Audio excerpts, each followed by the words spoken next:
Ejacular reduz a chance de câncer na próstata? Naruhodo.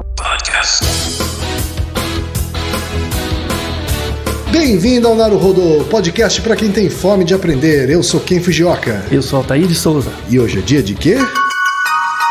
Desapontando estudos. E antes da gente entrar no tema, Altair, na pauta em si, aqueles 3 recadinhos rápidos da paróquia, tá? Vamos lá. Todo mundo já sabe, tá? Número 1, se você quer colaborar com a produção do Naruhodo Podcast e ajudar ele a se manter no ar, vai lá no apoia.se/Naruhodo Podcast, faça a sua colaboração, por favor. Tá bom? Número 2, não vai te custar nada, é só ir lá no iTunes Store e deixar 5 estrelinhas e o seu comentário. Isso. Nunca te pedimos nada. E a terceira e última também tem custo zero, tá? É só apresentar o podcast Naruhodo para uma amiga ou para um amigo que não conhece o Naruhodo. Isso. E às vezes até não conhece um podcast. A proposta do Naruhodo é exatamente essa. Como são episódios mais curtinhos, é para introduzir as pessoas à podosfera. É isso aí então, gente. Vamos pra pauta? Bora. Altair, hoje é dia... De zoeira. De zoeira em cima de estudo, não é isso, Altair? Não, mas é uma questão de saúde pública importante, mas tem que fazer uma piadinha também, né? Porque é legal. Tá certo. A notícia deu no site da NHS, né? NHS, né? Que é a National Health Service, da Inglaterra, no caso aqui. Isso, não tem. Isso aí. E ela diz o seguinte, vou traduzir aqui em tempo real. Ejaculação frequente pode diminuir o risco de câncer na próstata. Frequent ejaculation may decrease prostate cancer risk. E a notícia saiu no dia 6 de julho desse ano, né? Recente. Né? E diz o seguinte, vou também traduzir aqui em tempo real, tá bom? Então vocês me perdoem algum erro. Ejacular ao menos 21 vezes por mês reduz significantemente o risco de câncer na próstata do homem. Esse é o título no Mail Online, né, que é um outro site de notícia. Né? De divulgação também da Inglaterra. Isso, e que foi baseado numa pesquisa feita nos Estados Unidos, que perguntou para os homens com que frequência eles ejaculavam por mês e cruzavam isso com o reporting, né, ou seja, o registro de câncer na próstata. Isso. Né? E aí, diz a matéria que eles descobriram que homens que ejaculavam 21 vezes ou mais no mês reportavam menos casos de câncer na próstata at follow-up than those ejaculating 4 to 7 times per month. Né? Comparando isso com quem... pessoas que estavam ejaculando só de 4 a 7 vezes por mês. Isso. Né? Esse é o lead na notícia. Né? Assim, é um estudo amplo aqui, né, Altair? Estudo com é uma coorte, é um estudo com um campo grande, né? Milhares de pessoas. Isso. Não é um estudo só, é um estudo com quase 30 mil pessoas, certo. Né, homens, que eles foram seguindo ao longo de mais de 10 anos. Né? De pessoas entre, assim, a grande população, a maioria da população tinha entre 49 e 81 anos. Certo. Né, que é onde começa o risco aumentado de câncer de próstata. Mas... Eu confio nessa notícia aqui, até afinal de contas? Então, confio que ejacular 21 vezes ou mais no mês diminui o risco de câncer na próstata no homem? A grande pergunta é a seguinte, que eu quero dividir com você. Você acha 21 vezes por mês muito? Olha, 21 por mês não é pouco, viu, cara? Então, é muito legal a notícia, sabe? A notícia é muito bacana, porque ela tem esse potencial da zoeira, né? Talvez quando você tá na puberdade... Isso, é maior. 21 vezes é meio quase nada. É dinheiro de pinga, né? 21 vezes você faz num banho, né? Quando você tá na puberdade. Isso, vai diminuindo com o passar da vida, né? Vai diminuindo a frequência e tal.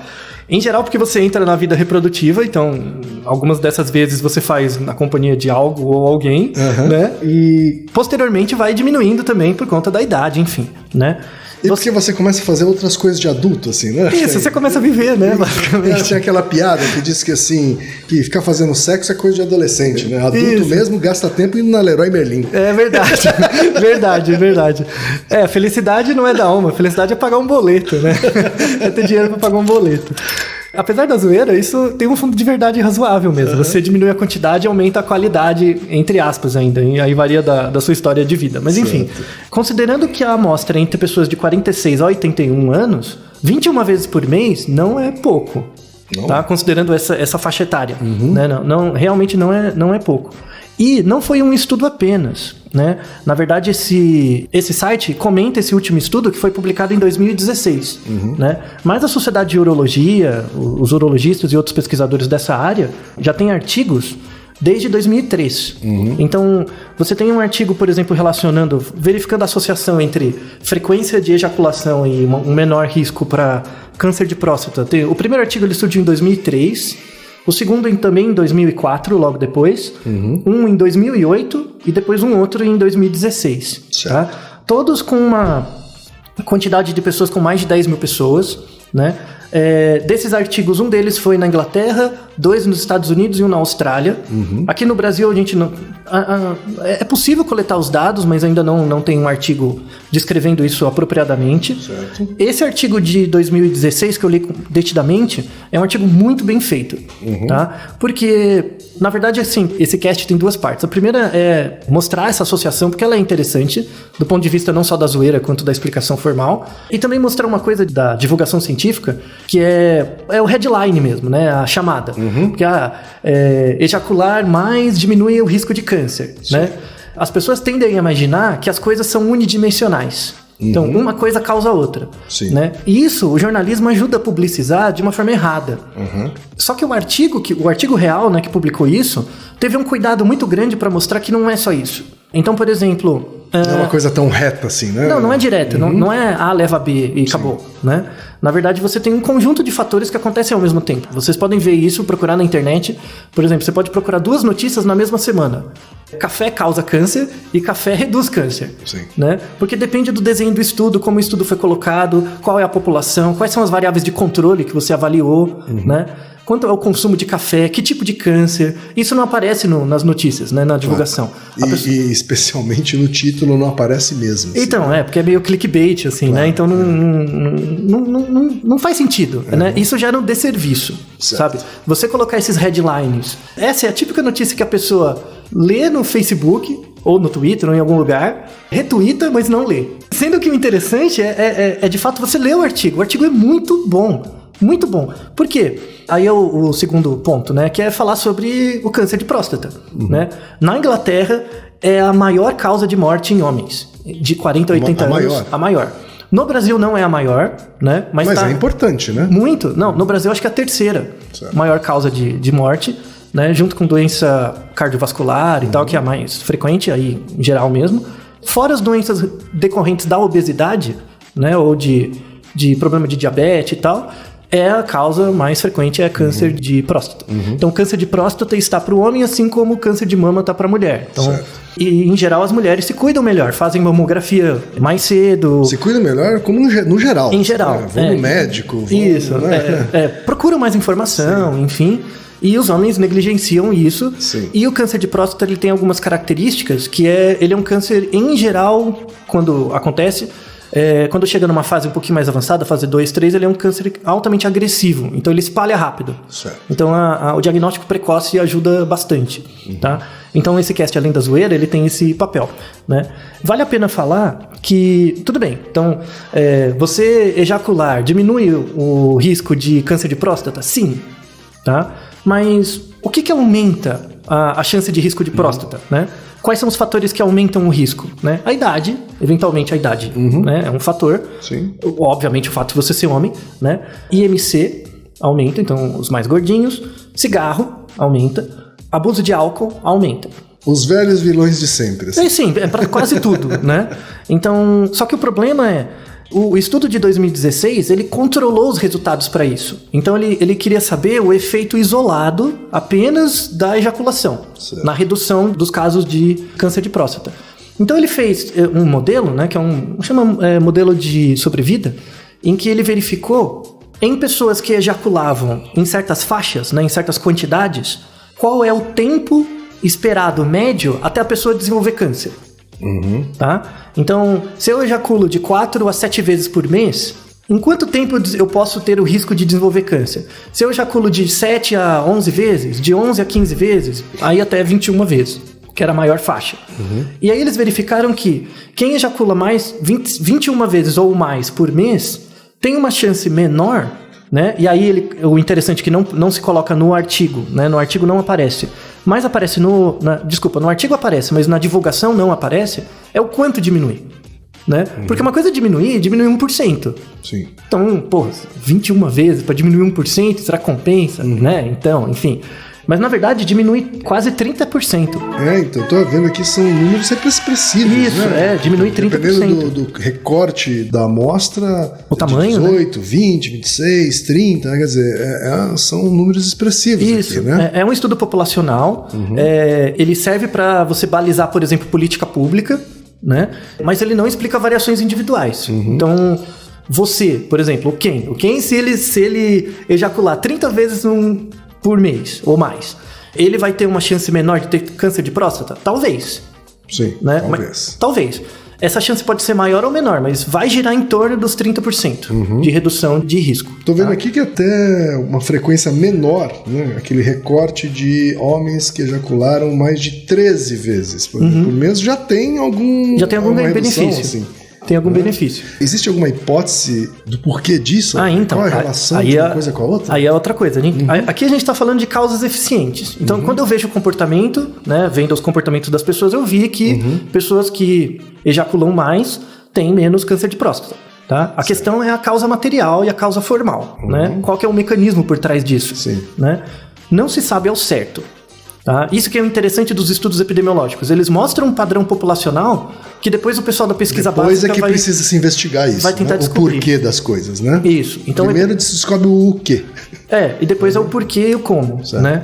Às vezes acontece o contrário. Às vezes você tem uma coisa da pesquisa básica que você descobre um padrão que e depois aí você vai quantificar. Vai ver na população se acontece. Esse é o contrário, que é muito comum, né? Então, os estudos epidemiológicos, eles não servem para explicar variações individuais, mas eles podem servir a partir do momento que você descobre um mecanismo. Por isso que a pesquisa hoje ela é interdisciplinar. Não só do ponto de vista técnico, mas metodológico. Né?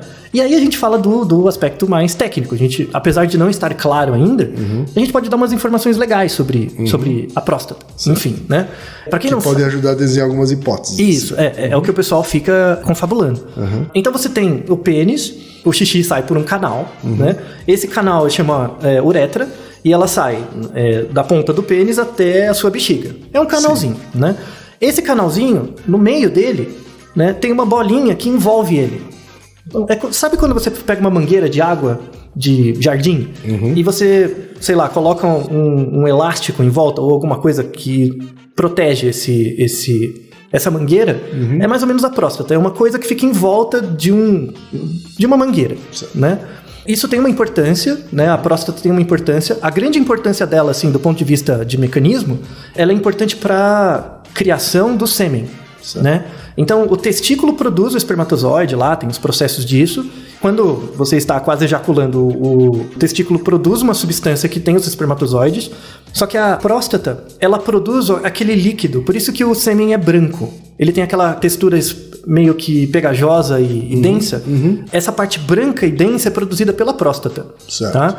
E tem várias substâncias ali, né? Tem proteínas, tem frutose, tem várias coisas.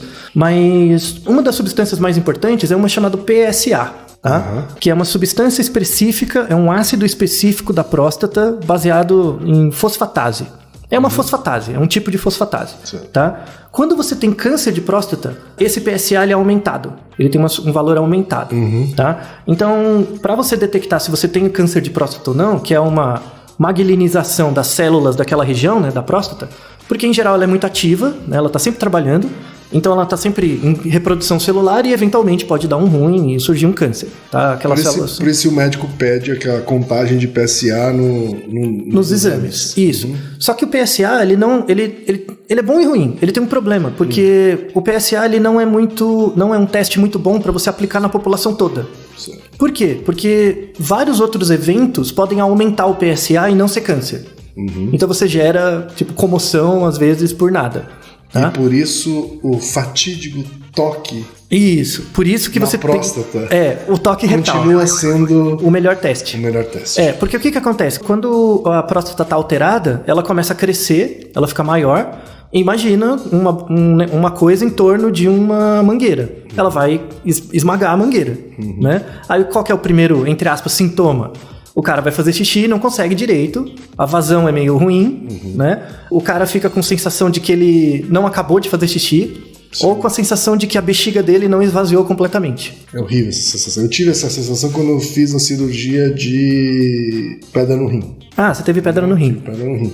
E você tem exatamente essa sensação. Então. Né? De que você acabou de ir no banheiro... Já caiu de novo. Né? E você acha que caiu de novo, mas quando você vai, não tem nada pra sair. Isso. Né? Então, essa sensação da alteração da próstata, por exemplo. É só a sensibilidade que vai te dando essa sensação. Isso. Não quer dizer que, eventualmente, não quer dizer que se você tiver isso, você tem câncer. Sim, não quer dizer isso. Claro. Tá? No meu caso, era uma consequência da cirurgia da pedra do rim. Então. E aí você pode, em geral, o toque retal, ele serve para isso, para você verificar se está aumentado ou não, né, o volume. Ele é o melhor teste de screening populacional. Até porque muitas pessoas têm o aumento do tamanho da próstata, mas também não é câncer. Isso, né? por outra razão. É pela idade. Hiperplasia prostática. Isso, uma hiperplasia. Uhum. Isso. Com a idade vai aumentando mesmo. Né? É normal ter um aumento, mas dependendo do histórico familiar, dependendo de outras condições e do exame clínico, o médico pode pedir a quantidade de PSA e ver. Se estiver muito alterado, pode ser indicador de câncer. Né? Mais ou menos, você tem, em média, 40 mil casos de câncer de próstata diagnosticados por ano, tá? Que é bastante, né? Para o sistema público de saúde é um câncer importante de ser pesquisado e tal, e por isso justifica esses tipos de estudo, obviamente, né? E qual que é a relação entre a masturbação, não é a masturbação, mas a ejaculação, porque você pode ejacular de vários jeitos, sim, né? Basicamente de 3. A gente já está considerando que 21 vezes ou mais por mês tem masturbação aí no meio. Isso, não, inclui várias coisas. Então inclui... O estudo, inclusive, diz aqui, né? As circunstâncias da ejaculação não foram consideradas. Isso. Em outras palavras, as ocorrências were mostly through masturbation, ou seja, devem ter sido muito por masturbação ou sexo em si, né? E isso pode ter algum tipo de influência nos resultados. Isso. E tem uma terceira forma que é chamada poluição noturna. Sim, que acontece por conta do sono. Que há uma ejaculação sem exatamente ter tido uma estimulação. Isso, é espontâneo durante o sono, muito comum na fase um pouquinho antes do REM, acontece, tá? Muito comum em adolescente. Criança e adolescente acontece mais, tá? Tem a ver com um pouco com déjà vu, também é o mesmo mecanismo de dissociação de áreas do cérebro. É bem interessante o mecanismo. Certo. Mas enfim, tem esse 40 mil casos por ano, em média. Poderia ser mais se o diagnóstico do toque retal fosse mais popularizado. Porque há também um estigma em relação ao estigma. Exame, né? Que é do mesmo jeito que a mulher tem que fazer exame de mamografia de tempos em tempos, a partir de uma certa idade, mais cedo ainda, dependendo se tiver fator de risco familiar, os homens também, né? Então, é aquela bobagem que as pessoas têm. Temos uma sociedade estúpida, né? É uma cabaço, né? O povo cabaço. Acho que... Eu já vi casos, por exemplo, de pessoas de mais idade, infelizmente, né, no caso, que isso diminuiu muito, do cara, sei lá, tem 70 anos, já tá com câncer metastático e ele já percebia todos os sintomas e não ia porque não queria fazer o toque retal. Não faz nenhum sentido. O Ministério da Saúde recomenda que a partir dos... Se você não tem histórico familiar, a partir dos 38, 40 anos você faça o teste, né, de toque retal eventualmente. Assim como as mulheres, né? As mulheres começam a partir dos 35, mais ou menos. Os homens podem ser um pouquinho mais, mas não muito. E acompanhando, né? E tal, eventualmente. A ejaculação, ela tem como boa parte do líquido, né? Desse líquido viscoso é produzido pela próstata mesmo. Faz sentido mecânico você pensar. Então, toda vez que você ejacula, sai líquido que é produzido. Então, você tem uma troca de células. Então, é como se você tivesse, entre aspas, não é assim, mas entre aspas, limpando, sabe? Você estivesse movimentando ali, sabe? Não deixa resíduos irem acumulando. E isso facilita, melhora a saúde da próstata, né? Então, esse é o mecanismo. Não se sabe o mecanismo molecular ainda, direito, mas esse seria o mecanismo geral do porquê a ejaculação... Então, uma boa hipótese aí de porque uma ejaculação mais frequente tem uma relação com a redução do câncer. É pela própria... Porque você faz a próstata trabalhar, né? E aí, inclusive, tem pessoas pesquisando mais as células que compõem a próstata, fazendo estudos mais moleculares para descobrir fatores ali, ou protetores, ou que aumentam a chance de câncer para verificar essa relação de uma forma mais direta. Outra coisa interessante que a gente vai puxar daqui, porque a zoeira não tem limite nenhum, né? É que o sêmen, né? Então, eu sempre tive essa curiosidade, assim, eu confesso. Até tem um amigo meu, professor na Federal do Rio Grande do Norte, manda um abraço pra ele, porque ele vai saber se ele estiver ouvindo a gente. A gente tinha umas discussões, quando eu dava aula lá, eu fui há alguns anos, a gente tinha discussões sobre ejaculação feminina. Se existe e tal, como que era, inclusive, porque ele estuda macacos, né, primatólogo, então ele tem esse interesse em evolução, estudos comparativos e tal. E é muito interessante porque, para pensar, os homens têm a próstata, as mulheres não, né? Então, no processo embrionário, né, você tem lá, pela ação dos genes e tal, você tem uma dissociação entre os órgãos sexuais masculinos e femininos, mas estruturalmente eles são os mesmos. Certo. Estruturalmente, as estruturas são as mesmas, só que elas são modificadas no caso de um sexo ou do outro. Certo. Né? Mas tem um ponto de partida comum. Né? Isso, tem um ponto de partida comum. E aí o problema, a próstata tinha que ter algum lugar na mulher, né? Tinha que ter alguma referência. Sim. Né? Assim como, por exemplo... Ou uma versão... diferente. Introjetada. Isso, Tinha que ter um homólogo, né? E tem... Né? Tem um homólogo. Existe um homólogo. Inclusive, a teoria... Um homólogo que é o PSA, é isso? Masculino? Um homólogo à próstata. A próstata. Que é chamado glândulas de Skene. Né? As glândulas de Skene são glândulas bem pequenininhas que... Se você pega a vagina feminina, tem as mulheres têm, acredite você ou não, né? Para quem não é mulher. Assim como os homens, as mulheres também têm uretra, né? Para onde sai o xixi. E na entrada, um pouquinho, milímetros, né? Na entrada da uretra, assim, tem duas glândulas, que são as glândulas de Skene. Então, se você pensar no homem, você tem a uretra e você tem uma camada, um tecido que reveste. Né? Seria esperado que na mulher fosse algo homólogo, similar, mesmo que não tenha a mesma função, né? Então você tem duas pequenas glândulas ali, que são as glândulas de Skene, que foram descobertas no século XIX, né? Pelo próprio Skene. E, na verdade, eles foram descobertos por um cirurgião francês, que é o Alphonse Guérin, mas o nome veio do Alexander Skene, que foi o primeiro que publicou numa revista formal, né? A descrição em 1880, né? Essas glândulas de Skene, elas produzem uma substância, né? Durante a excitação sexual, elas produzem uma substância que contém PSA. Né? Então é muito parecida com a produção masculina. Né? E aí, essas glândulas, né, pela pesquisa que foi feita, essas glândulas que em algumas mulheres, né, na verdade todas podem fazer, mas em algumas mulheres mais, outras menos. Em algumas mulheres é mais perceptível. Mais perceptível. É responsável pela ideia da ejaculação feminina. Né, que é uma grande quantidade de líquido produzida durante o clímax, né, e o orgasmo, né, nas mulheres. Que no caso do homem, o PSA produz a viscosidade e o branco. A substância no caso branca. Da mulher também existe essa relação com viscosidade e cor? É parecido, só que não é tão volumoso, né? Porque a glândula é pequena e tal. Certo. Mais difícil de perceber. Então. Isso. É mais difícil. É bem pequenininho. E tanto que estudos mais atuais chamam essas glândulas de próstata feminina. Né? Então, é porque homologamente... Já se assumiu mesmo que é um homólogo. A estrutura é bem parecida.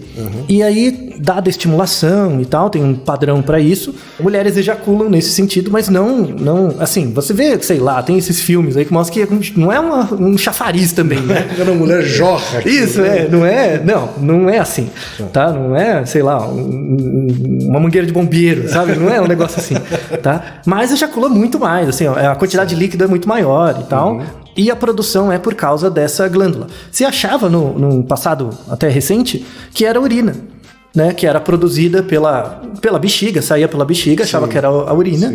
E isso, na verdade, é muito interessante, porque muitas mulheres que tinham esse comportamento e eram estudadas, né, para observação, passaram a não mais ter ejaculação porque imaginava que era urina e que era sujo, que era... se sentiram reprimidas. Intimidadas, reprimidas. Então, para quem, se alguma das nossas ouvintes tiver esse comportamento, não se preocupe, não é urina. É uma substância diferente tá? Que é baseado no PSA, é produzida por essas glândulas. E, a rigor, todas as mulheres produzem. O que varia é a quantidade. O mais interessante é que desses trabalhos você tem correlatos em outros símios. Orangotango, fêmea, também tem essas glândulas similares. Certo. E isso é relacionado com o sucesso da corte. Então, por exemplo, quando a fêmea produz mais secreção, ela tem um contato maior com o macho. Então, ela produz mais frente a machos que ela tem mais... Não é afeto, mas porque você não consegue saber, né? Sim, mas ela é uma relação sexual. Isso, ela tem um contato maior. E aí, indiretamente, visto por observação, parece que machos em que ela produz mais lubrificação, em geral, são os machos que elas têm os filhotes. Então, é uma coisa ligada com com a própria eficiência da reprodução. Isso, com a própria eficiência e tal. O mecanismo ainda não está bem descrito, mas você tem mecanismos que são parecidos aqui, em humanos e outros símios, que é muito interessante. E aí vem uma pergunta final importante. Se você assume que essas glândulas de Skene são próstatas femininas, entre aspas, será que elas têm risco de ter câncer de próstata? Que é uma coisa muito esquisita, né? Será que a mulher tem risco de ter câncer de próstata? Não. Tá? A chance é ínfima, principalmente porque essas glândulas são muito pequenas, então a quantidade de células é ínfima. Então a chance Por mais é que muito ela baixa. cresça, então... Isso. A gente acabou juntando esses dois temas que eu achei pertinentes. Então, ejaculação feminina existe, tá? Demanda treino, né? Então... Homem tem poucos... É uma máquina simples. Mulheres têm mais botões, sabe? Então você tem que descobrir os botões certos. Isso demanda treino. Só pra fechar, a grande mensagem desse cast é... Homens... Vamos fazer exames, tá? Assim como as mulheres fazem exames de mamografia e tal, os homens têm que fazer também. Porque o câncer de próstata, caso ele seja descoberto cedo, ele pode ser evitado, é tratável, é bem simples de tratar, né? É uma cirurgia em geral não tão complicada em estado inicial. Às vezes nem precisa de cirurgia, é só acompanhar, né? Mas se demorar um pouco, ele pode ser um câncer muito agressivo e fatal. Então, por isso que é uma causa de morte grande, principalmente por causa de desconhecimento. Naruhodo, ilustríssimo ouvinte. Naruhodo. Você sabia que pode ajudar a manter o Naruhodo no ar? Ao contribuir, você pode ter acesso ao grupo fechado no Facebook e receber conteúdos exclusivos. Acesse apoia.se/Naruhodo Podcast. E você já sabe, aqui no Naruhodo, quem faz a pauta é você. Você tem alguma pergunta pra gente ou quer comentar algum episódio? Escreva pra nós. podcast@naruhodo.com.br. Repetindo? podcast@naruhodo.com.br. E lembre-se, mande nome completo, idade, profissão e a cidade de onde você está falando. É isso aí. Naruhodo. Esse podcast é apresentado por b9.com.br.